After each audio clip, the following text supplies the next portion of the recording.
Hello friends, welcome to Come Academy Online. Come today, lead tomorrow. तो हमारा आज का टॉपिक है HCF, जिसका दूसरा नाम है GCD। HCF का मतलब है हाईएस्ट कॉमन फैक्टर और GCD का मतलब है greatest common divisor. HCF find करने के दो मेथड है। आज हम आपको दोनों मेथड इसी वीडियो में सिखाएंगे। तो हम फर्स्ट मेथड से HCF फाइंड करेंगे 20 और 40 की। तो 20 और 40 को हम साथ में लिखेंगे, फिर हम 20 और 40 के साथ फैक्टर मालूम करेंगे, मगर हम फैक्टर वो मालूम करेंगे जो कॉमन फैक्टर हो। कॉमन फैक्टर हम मतलब हम उस नंबर से डिवाइड करेंगे जो दोनों को परफेक्टली डिवाइड करे। परफेक्टली डिवाइड मतलब जब हम उसको डिवाइड करें तो उसका रिमाइंडर 0 आ जाए। तो 20 और 40 को हम डिवाइड करेंगे 2 के साथ। जब हमने 20 को डिवाइड किया 2 के साथ तो उसका आंसर आया 10, और जब 40 के साथ डिवाइड किया उसका आंसर आया 20। अब हम फिर से 10 और 20 को डिवाइड करेंगे, फिर हम 20 को और 10 को डिवाइड करेंगे 2 के साथ। तो जब हम 10 को डिवाइड करेंगे 2 के साथ उसका आंसर आएगा 5, और जब हम 20 को डिवाइड करेंगे उसका आंसर आएगा 10। 5 और 10 का कॉमन फैक्टर है 5, तो हम इसको डिवाइड करेंगे 5 के साथ।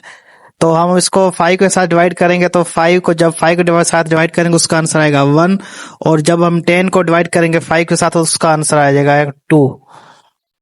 तो लास्ट में आया है 1 और 2। तो 1 और 2 का कोई कॉमन फैक्टर नहीं, तो हमने ये जो फैक्टर निकाले हैं हम इनको मल्टीप्लाई करेंगे। तो लास्ट में हम इसका आंसर ऐसे लिखेंगे, ये जो कॉमन फैक्टर है हम इन तीनों को मल्टीप्लाई करेंगे। 2 मल्टीप्लाई 2 मल्टीप्लाई 5 तो इज इक्वल टू 20। अब हम 20 और 40 की HCF मालूम करेंगे, मगर दूसरे तरीके से। इस मेथड में हम 20 और 40 के अलग अलग से फैक्टर मालूम करेंगे। तो हम सबसे पहले 20 के फैक्टर से मालूम करते हैं। 20 को हम डिवाइड करेंगे 2 के साथ तो उसका आंसर आया 10। फिर हम 10 को डिवाइड करेंगे 2 के साथ तो उसका आंसर आया 5। फिर हम 5 को डिवाइड करेंगे 5 के साथ तो उसका आंसर आएगा 1। यहाँ तक 20 के फैक्टर्स आ गए। अब हम फैक्टर्स फाइंड करेंगे 40 के। 40 को हम डिवाइड करेंगे 2 के साथ तो उसका आंसर आएगा 20। हम 20 को फिर से डिवाइड करेंगे 2 के साथ तो उसका आंसर आएगा 10। फिर हम 10 को डिवाइड करेंगे 2 के साथ तो उसका आंसर आएगा 5।